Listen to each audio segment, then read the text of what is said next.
You know, I think the biggest question I get asked when people find out I'm a professional bird hunter is, do you eat them?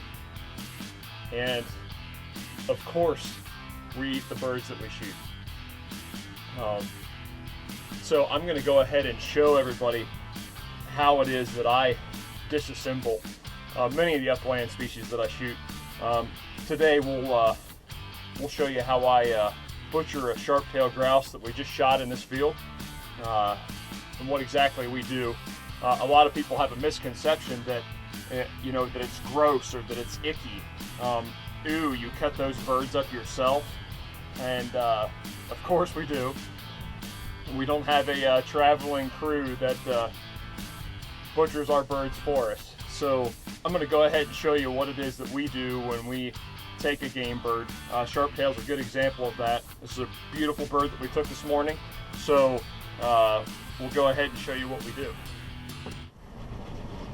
So first things first. Normally what we do in the case of these birds is we come straight to the breast. You can feel the breastbone right here. It's pretty consistent with almost every upland game bird species. They have a breastbone right there. Now a lot of times you can peel the skin right here and get to the breast meat, but I go ahead and I just do a small puncture to help. Makes the peeling a little bit easier. It gets things started for you. So I've just put a small puncture wound in there, and I can already see the breast meat, and I just peel this straight back. Okay. Now, this bird, we're shooting number 6s, so this bird is not torn up too bad, really, and that's why I like using number 6s if at all possible, because it allows you to get the most meat out of the bird if possible. So I go ahead and pull this skin straight back, and you can see that it reveals the entire breast of the bird. And as you can see, there's the breastbone. It's a very good definitive line in there that tells you what your next steps are. This bird's got a full crop, and we'll look and see what's in that crop here in a little bit. The other thing I'm going to do is I'm going to go ahead and I'm going to peel back the legs. Now a lot of guys will just breast out their game birds because it's the easiest thing to do, probably, is one of the reasons. And the other reason is these birds, you know, truthfully don't have a whole lot of meat on the leg and thigh. But a lot of states have wanton waste rules, which require you to take all of the usable meat. So as you can see, we've pulled back the skin from the thighs. We've pulled back the skin from the breast, and so we're ready to go ahead and start cutting. At this point, we'll just take our knife, and obviously you want it to be a good and sharp knife. This happens to be the Benchmade Mini Landslide. It's got a nice shaped blade for this type work.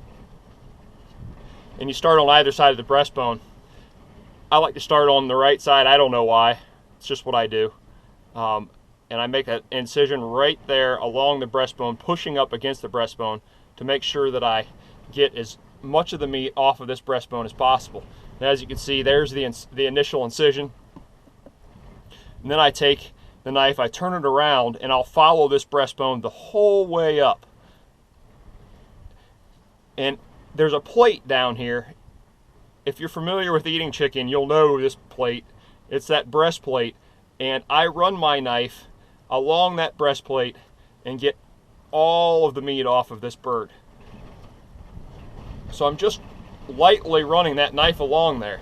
Now I turn the knife around and I'm going to go up the bone all the way up to where the wing joint is.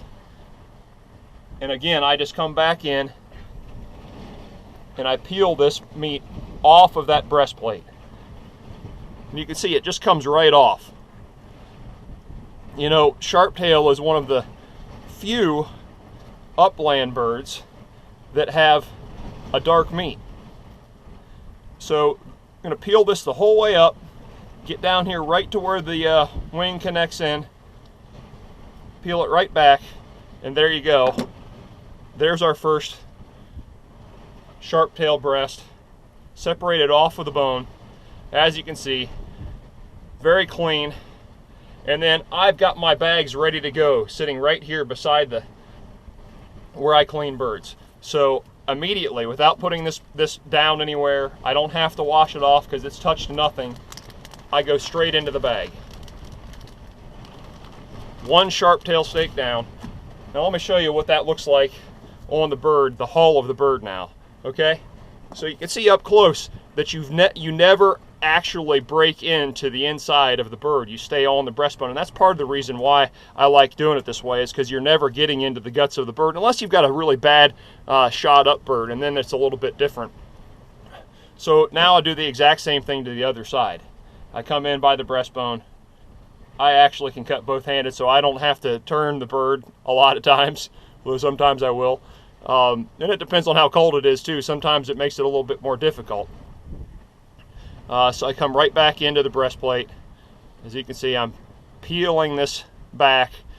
Very little pressure with the sharp knife. You don't have to push hard. You're just going as close as you can to that breastbone. Now, peel it back, back, back again.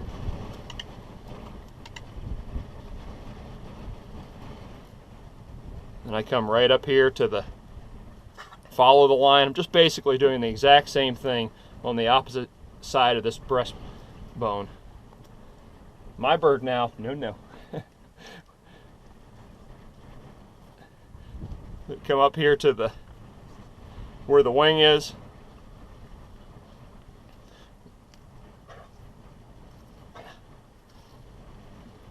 We're about there. And there you go. There's your second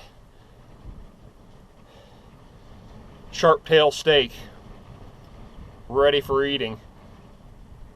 Not too bad as far as cleaning this bird goes. Now, a lot of guys will stop right there.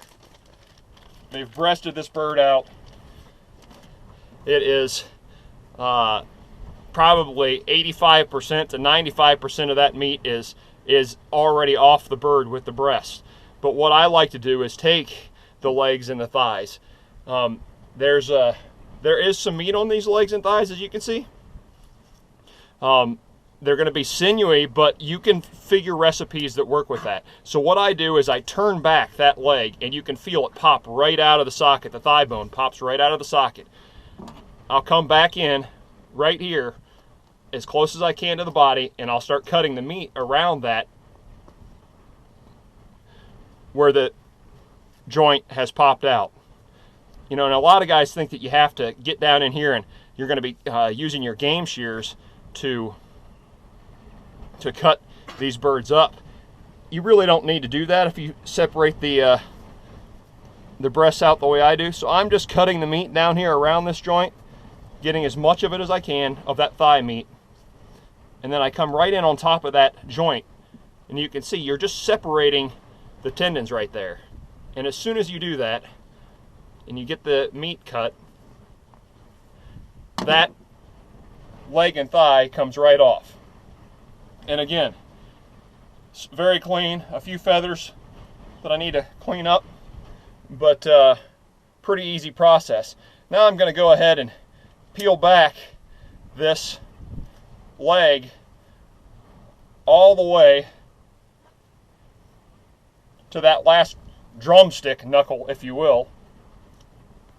So I'll peel the feathers back there. And again, a lot of guys would take their game shears and just go clip, but I don't really like the bone shards that leaves. So I'm going to take and I'm going to turn this joint inside out, essentially. Turn it back the wrong way. The joint pops out right like that. Super easy. Then I'll take my knife and I'll just come in right beside where that joint is and just run it right up through there. It cuts the tendons, and there you go. You've got a separated leg and thigh that is very clean and ready to go in the bag. Now I'll go ahead and do that to the other side of the bird. So now that I've taken the other thigh and leg off, I put them in my bag. And I actually like to double bag for a couple of reasons. It just guarantees that when you put it in the cooler, it's a better guarantee that there's not going to get water into your meat, which I don't really love that idea. And so I'll go ahead and double bag it. And I actually like to leave a little bit of air in the second bag so that when the ice melts in the cooler, that air helps keep everything out. And then we'll go ahead and we'll write on the outside the date that we shot the bird, what kind of species it is. A lot of birds, not normally sharptail. You know, a lot of birds, not necessarily sharptail, you have to leave an identifying marker on them. Well, sharptail are one of the few birds that are actually a dark red meat, and here in Montana they really can't be confused for anything else. So we'll go ahead and put this in the cooler, and then what we are big advocates for, something that we've been doing for a number of years now, is this is the hull that's left from the bird. As you can see, we haven't even cracked into the inside of the bird.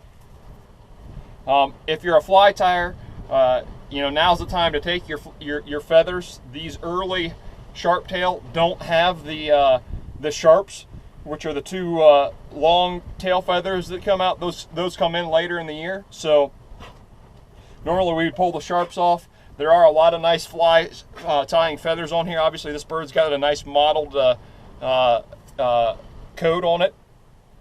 So if you're a fly tyer, go ahead and take your feathers off. Use as much of this bird as you can. But we've got 90% of the meat off the bird now, and we like to go ahead and put the hull of the bird in the exact same field that we shot the bird from. Now, why do we do that? Because it feels a lot better than going and throwing this carcass in the trash. There are other animals out here that are going to eat this carcass. And yeah, they could be the type of animals that kill these birds, but if you give them a carcass to eat, that might be one less bird that they're going to have to kill this winter to stay alive. So that's kind of my theory behind it, but I just don't really like throwing the hull of a bird in the trash. I think it feels more appropriate to go ahead and put it in the field that we shot it from. So we'll go ahead and tuck this next to a bush or somewhere out of the way where if another hunter comes in here, their dogs won't get into it. But at least it's left here where we've taken the bird. So that's what we do. That's how we clean our sharp-tailed grouse and a lot of our other upland game species. And tonight, maybe we'll have some sharp-tailed fajitas.